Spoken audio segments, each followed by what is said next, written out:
गुरुजी से कनेक्शन 2016 में हुआ। जा तो 2012 से ही रही थी और गुरुजी ने बहुत कुछ सिखाया है। We were born alone, we will go alone. तो ये जो लाइफ की जर्नी में जो हमें रिश्ते मिलते हैं ना, माँ बाप, भाई बहन, हस्बैंड, बच्चे, इनका सबका एक रोल होता है। और जब हम इस लाइफ की जर्नी से जाते हैं तो सिर्फ गुरुजी होते हैं हमारे साथ। मेरे मॉम डैड जाया करते थे गुरुजी के, तो डैड ने मुझे बोला 2012 से पहले की बात है ये, कि that you should also go, तुम्हें जाना चाहिए गुरुजी के, एक बार जाओ। मैंने कहा आपको क्या हो गया, आप तो बचपन से शिव जी के जाते थे, अब ये गुरुजी से कैसे कन्वर्ट हो गए? तो डैडी बोले कि वो भी शिव जी ही हैं, तुम जाओ तो सही एक बार। मैंने कहा देखिए मैं तो गुरुजी के और इन गुरुओं को तो मानती नहीं, मैं गुरुद्वारे जाती हूँ तो वहीं जाऊँगी मैं, मेरा गुरुजी से कोई कनेक्शन नहीं। तो डैडी ने बोला नहीं, you will go one day, I am sure you will go. हमारे पास में नेबर्स रहते थे, वो जा रहे थे गुरुजी के, तो मैंने बोला डैडी इतना बोल रहे हैं तो एक बार चलो जाके देख लेते हैं।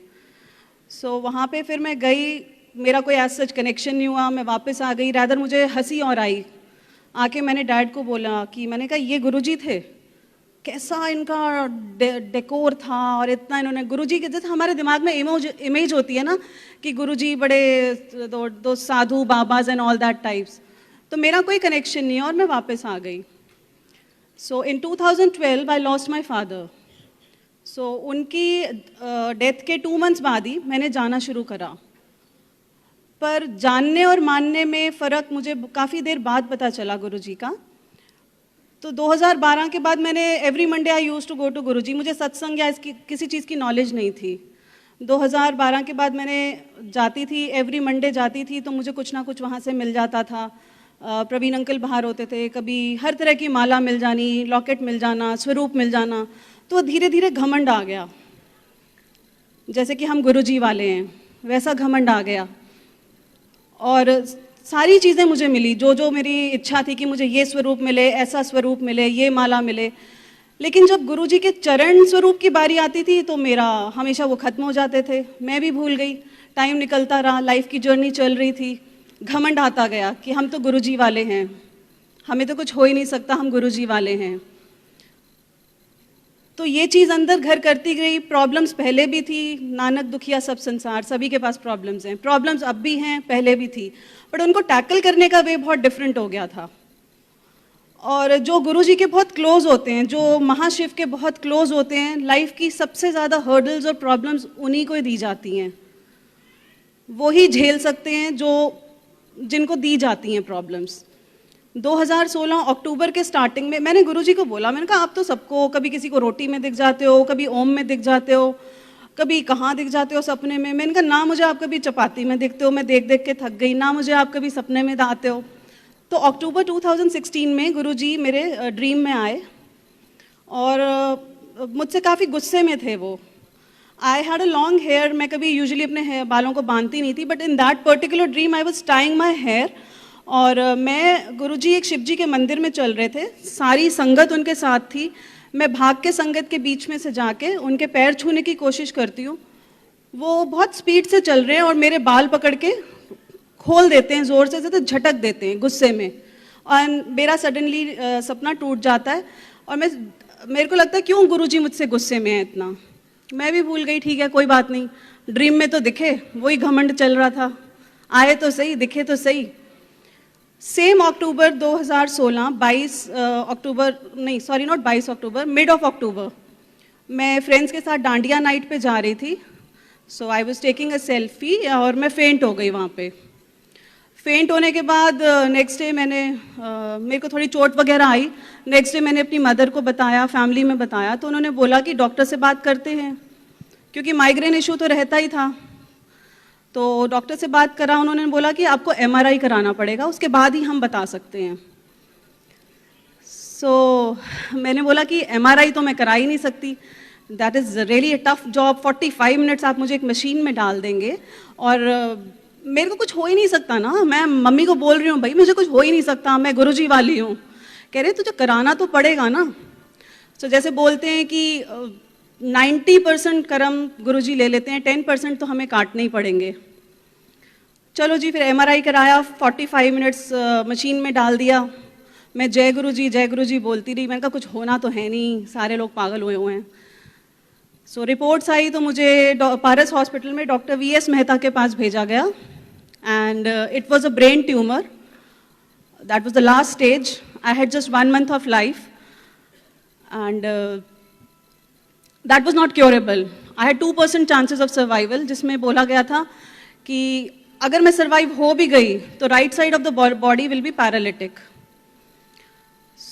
It was shocking for everybody, for family, for friends and everybody, but मुझे तब तक भी नहीं लग रहा था कि इतनी बड़ी प्रॉब्लम है। मैं कहा चलो ठीक है, देखी जाएगी जो होगा। मेरे को बिल्कुल भी नहीं फील हो रहा था इतना भी कुछ हो गया है मेरे साथ।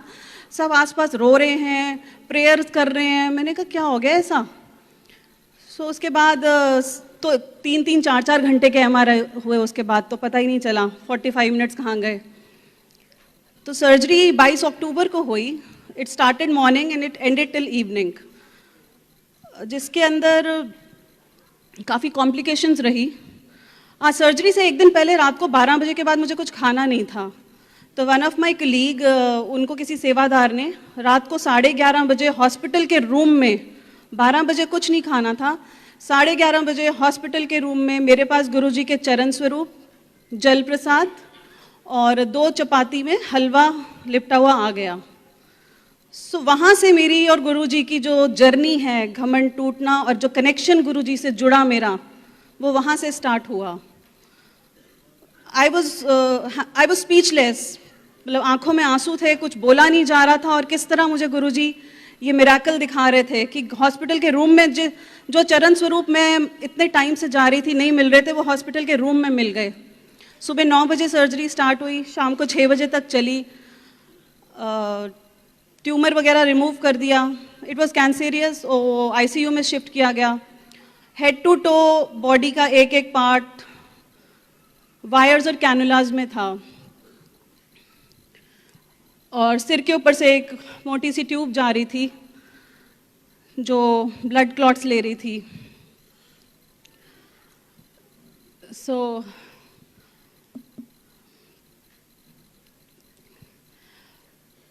बाय डिफ़ॉल्ट कुछ यहाँ पे वायर्स लगी थी, नर्स से कुछ गलत इंजेक्शन लग गया, and where I lost my breath. Trust me Sangat ji, जब आप अपनी सांस जाते देखते हो ना, आई वॉज हाउलिंग, मुंह खुला था, आंखों से आंसू निकल रहे थे। मैं टैप कर रही थी कि मेरी सांस जा चुकी है। उस मोमेंट पे कोई रिश्ता याद नहीं रहता, आपके बच्चे, आपके फादर मदर, कुछ नहीं याद रहता, सिर्फ आपको अपना शरीर याद रहता है। आप एक सांस जो मांगते हो ना, वो एक सांस, हमें ये जो ह्यूमन बॉडी मिली है ना, मनुष्य का जीवन मिला है, we have to completely respect that, and we are blessed to have that. हमारा दिल, दिमाग, बॉडी के सारे पार्ट्स काम कर रहे हैं, इससे बड़ी ब्लेसिंग कुछ नहीं हो सकती। आप रोज नया दिन देखते हो, उससे बड़ी ब्लेसिंग कुछ नहीं हो सकती।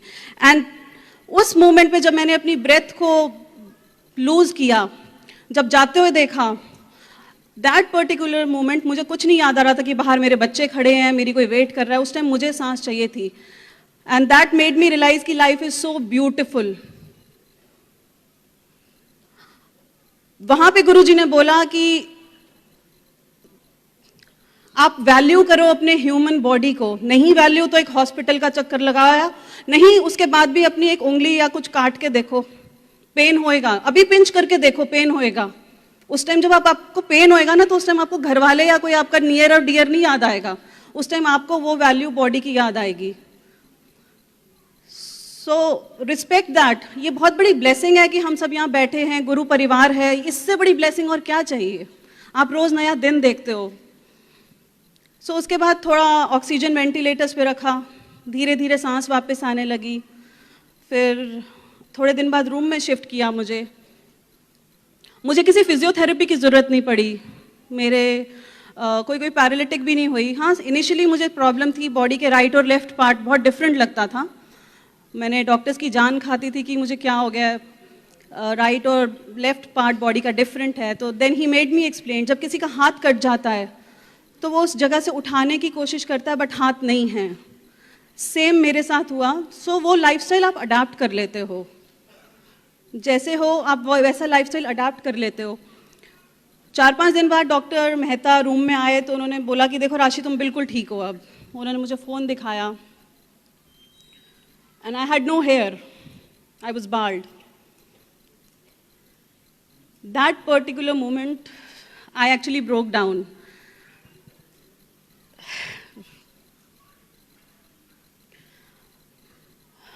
सो वहाँ मेरा जर्नी गुरुजी के साथ स्टार्ट हुई, जब उन्होंने वो जो ड्रीम दिखाया था मेरे बाल पकड़ के फेंकना और मेरे बाल सिर पे नहीं होना, आई कुड को रिलेट दैट। सो उसके बाद बस धीरे धीरे ठीक होने लगे, गुरुजी के साथ इतना जुड़ गए कि अब तो बिल्कुल like he is the best. वो मतलब घर में रहते हैं, अंदर रहते हैं, हर जगह गुरुजी हैं। So all I want to say is कि we are totally blessed. Value your life as an individual, value yourself, value your body। गुरुजी ने आपको जो दी है, बस ऐसे तो बहुत सारे सत्संग हैं, रोज ही गुरुजी के साथ रहना ही एक सत्संग है, सच का संग।